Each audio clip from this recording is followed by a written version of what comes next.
सच्चे वाक़यात और आप बेटी के लिए चैनल को सब्सक्राइब करें। अस्सलामुअलैकुम।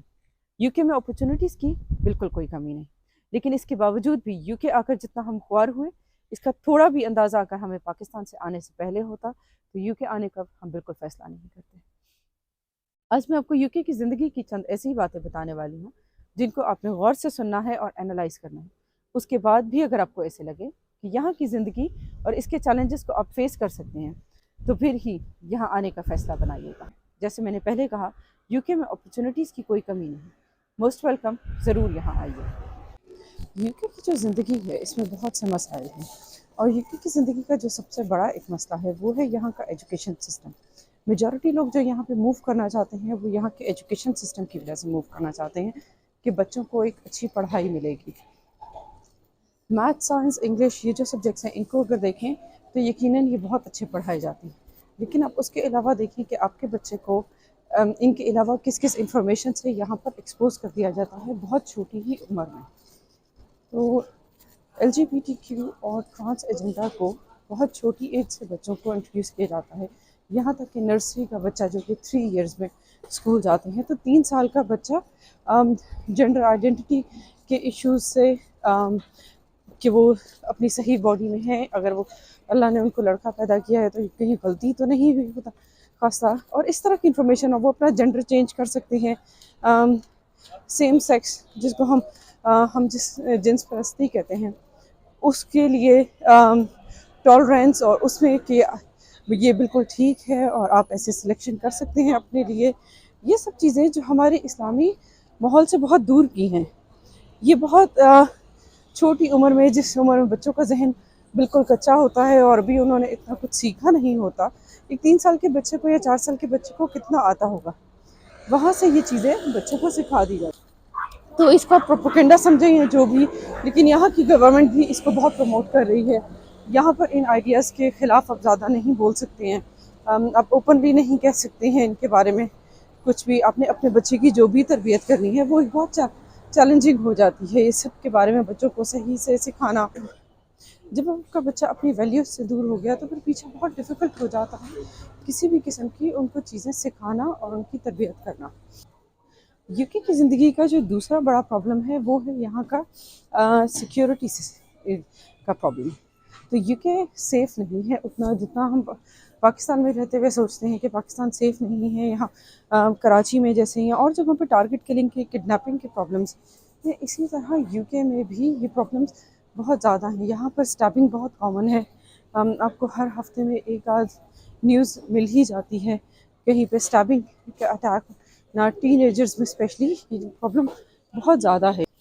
तो बेसिकली आप यहाँ पर आकर भी सेफ़ नहीं हैं, वही क्राइम्स डिफरेंट नामों के साथ यहाँ पर भी अवेलेबल हैं।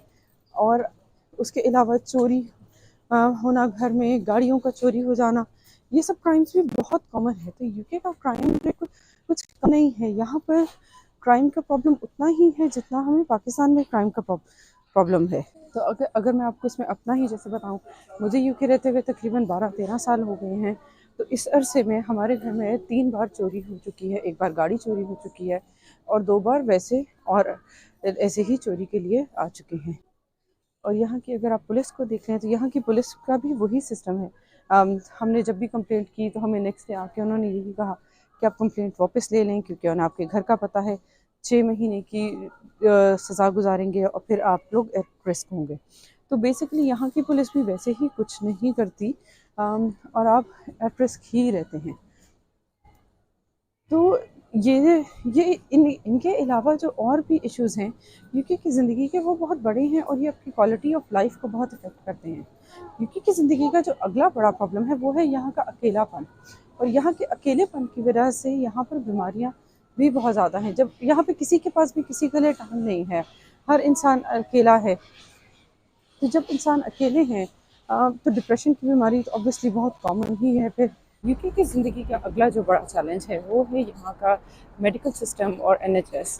तो यूके में मेडिकल सिस्टम जो है वो इस वक्त बहुत दिन ब दिन ख़राब होता चला जा रहा है। यहाँ पर डॉक्टर्स की अपॉइंटमेंट्स नहीं अवेलेबल। अगर तो आपको थोड़ा बहुत जैसे खांसी ज़ुकाम टाइप है तो उसके लिए तो आप पैरासीटामोल, कैल्पल बच्चों को दे सकते हैं, ये मेडिसिन हो देख लेते हैं डॉक्टर्स। लेकिन अगर आपको इससे कुछ भी ज़्यादा है, अगर आपको कोई भी चीज़ है जिसके लिए आपको हॉस्पिटल जाना पड़ता है या आपको ट्रीटमेंट की ज़्यादा ज़रूरत है, तो उसके लिए डॉक्टर्स की अपॉइंटमेंट्स अवेलेबल नहीं हैं यहाँ पर। डॉक्टर की अपॉइंटमेंट लेने के लिए अगर आपको कुछ भी है तो बहुत लंबी वेटिंग लिस्ट है, जैसे 1 साल या 2 साल की वेटिंग लिस्ट तो है। कोई मालूम नहीं कि जब आप डॉक्टर के पास जाएंगे तो वो कितने अरसे बाद की आपको अपॉइंटमेंट देंगे। आपको बेसिकली जब तक डॉक्टर चेक नहीं करेगा तब तक तो पता ही नहीं चलेगा बीमारी क्या है, और बीमारी का नहीं पता चलेगा तो इलाज कैसे शुरू होगा। तो इसमें यूके की ज़िंदगी में बहुत से चैलेंजेस ऐड हो जाते हैं। जैसे यहाँ पर एक बहुत बड़ा प्रॉब्लम जो है वो है यहाँ का अकेलापन। यहाँ पर कोई किसी के पास भी किसी से मिलने के लिए टाइम नहीं। यहाँ पर सोशलाइज़ करना, किसी से मिलना, दोस्ती करना, ये सब एक बहुत मुश्किल काम है। स्पेशली अगर कोई जैसे नया नया यहाँ पर आ रहा है तो सोशलाइज़ करने के मौके इतने नहीं होते। यहाँ पर लोगों की ज़िंदगी बहुत बिजी है और इस वजह से कोई भी किसी से मिलने का बहुत ज़्यादा टाइम नहीं निकाल पाता। तो क्योंकि यहाँ पर लोगों की ज़िंदगी बहुत बिजी है, किसी के घर भी आपको अगर जाना है, किसी से मिलना है तो उससे पहले एक या 2 हफ्ते पहले की आपको उनसे अपॉइंटमेंट लेनी पड़ती है मिलने से। तो इसकी वजह से अकेलापन जो होता है, अकेलेपन के साथ फिर बहुत से प्रॉब्लम्स ऐड हो जाते हैं। अकेलेपन के साथ बहुत सी बीमारियाँ ऐड हो जाती हैं। जैसे यहाँ पर उसकी वजह से डिप्रेशन की बीमारी बहुत ज़्यादा है। और आपको पता है अगर किसी बंदे को डिप्रेशन का प्रॉब्लम हो गया है तो फिर उसके साथ ज़िंदगी में और बहुत सी बीमारियाँ, बहुत सी प्रॉब्लम्स ऐड हो जाती हैं। तो ये जो अकेलापन और डिप्रेशन है, ये यहाँ पर सेटल होना और भी ज़्यादा मुश्किल बना देता है।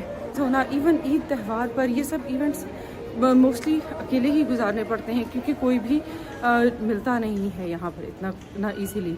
सबको ईद के लिए भी छुट्टी लेनी पड़ती है अलहदा से, कोई गवर्नमेंट की तरफ से यहाँ पर छुट्टी नहीं होती। जैसे पाकिस्तान में हमारे पास छुट्टी होती है ईद का दिन, पूरी फैमिली इकट्ठी होती है, फ्रेंड्स से मिला जाता है। यहाँ पे वो वाला सिस्टम ही नहीं है। तो आप अपने ईद त्यौहार पर भी आप अकेले हैं, और आप जनरली भी अपनी ज़िंदगी के सारे मसले, हर चीज़ आपको खुद ही देखनी है। आप बिल्कुल अकेले ज़िंदगी गुजारते हैं यहाँ पर। तो हम यूके की ज़िंदगी का अगर अगला प्रॉब्लम देखें तो वो है यहाँ पर कोई भी आपको हाउस हेल्प या ऐसी फैसिलिटी अवेलेबल नहीं होती। हर इंसान को सब काम खुद ही करने पड़ते हैं। आपके घर के काम, आपने बाहर की जॉब करनी है, आपने ग्रोसरी करके लानी है, आपने अपने घर का सब कुछ खुद मैनेज करना है, आपकी सफाई हो गई, आपके कपड़े धोना, ये छोटे छोटे काम जो हैं देखने में लगते हैं, लेकिन एक्चुअली में जब ये सब काम ऐड हो जाते हैं ज़िंदगी में तो बहुत डिफ़िकल्ट हो जाता है। क्योंकि दिन के वही 24 घंटे हैं जो पाकिस्तान में है, वही यहाँ पे भी 24 घंटे हैं, और उन्हीं 24 घंटे में आपको बहुत से ढेर काम करने होते हैं। और जब आप बहुत ढेर काम कर रहे हैं तो फिर जैसे मैंने पहले कहा, सोशलाइज़ नहीं हो सकते। ना आपके पास टाइम बचता है सोशलाइज़ होने के लिए, ना किसी और के पास टाइम है सोशलाइज़ करने के लिए। अच्छा, हम अगर यूके का अगला बड़ा प्रॉब्लम देखें तो वो है यहाँ का वेदर। पाकिस्तान से बैठ के हमें बहुत अच्छा लगता है कि यहाँ की बारिश होती रहती है, लेकिन एक्चुअली में जब आप उस मौसम में रहते हैं तो ये एक बहुत बड़ा चैलेंज है, क्योंकि आपकी बहुत से काम रुक जाते हैं आपकी ज़िंदगी को डिफ़िकल्ट बनाने के लिए। रात यहाँ बारिश बहुत ज़्यादा होती है, तो उस बारिश की वजह से भी बहुत सी बीमारियाँ भी और ऐड हो जाती हैं। जब आप बाहर नहीं निकल रहे, आपको सनलाइट नहीं मिल रही, तो विटामिन डी की डेफिशिएंसी बहुत ज़्यादा कॉमन है। विटामिन डी की डेफिशिएंसी की वजह से फिर हड्डियों की बीमारी, और ये हर चीज़ ऐड ऑन होके आपकी इतनी बीमारियां लग गई, आपकी सेहत डाउन हो गई, आपकी क्वालिटी ऑफ लाइफ डाउन हो गई। तो आपका यहाँ का आने का जो मकसद है, जो कॉम्प्रोमाइज़ आपने बनाए हैं यहाँ पर एक अच्छी ज़िंदगी बनाने के लिए, अगर सेहत ही नहीं तो फिर ज़िंदगी कैसी बाकी रह जाती है।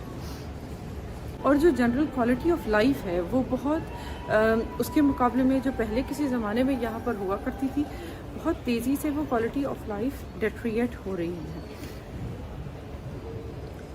तो इसी तरह यूके की ज़िंदगी में बहुत से प्रॉब्लम्स हैं। यहाँ पर आपको आगे बहुत से एक्स्ट्रा चैलेंजेस फेस करने पड़ते हैं। अगर आपको इन सब चैलेंजेस को सुनने के बावजूद भी ऐसा लगता है कि आप यूके में एक अच्छी ज़िंदगी गुजार सकते हैं, आप इन सब चैलेंजेस को फेस कर सकते हैं, तो इसमें कोई डाउट नहीं है कि यूके में जॉब और बिज़नेस अपॉर्चुनिटीज़ बहुत ज़्यादा हैं। यहाँ पर अर्निंग के वेन्यूज़ बहुत हैं। अगर आप यूके आते हैं तो यहाँ पर आप बहुत अच्छी तरह से कमा सकते हैं। बाकी सब चैलेंजेस को अगर आपको लगता है कि आप फेस कर सकते हैं, तो तो फिर यूके में अपॉर्चुनिटीज़ की कोई कमी नहीं। उसके लिए आपको आना है तो आप मोस्ट वेलकम, आप ज़रूर यूके आइए। तो इसी तरह यूके की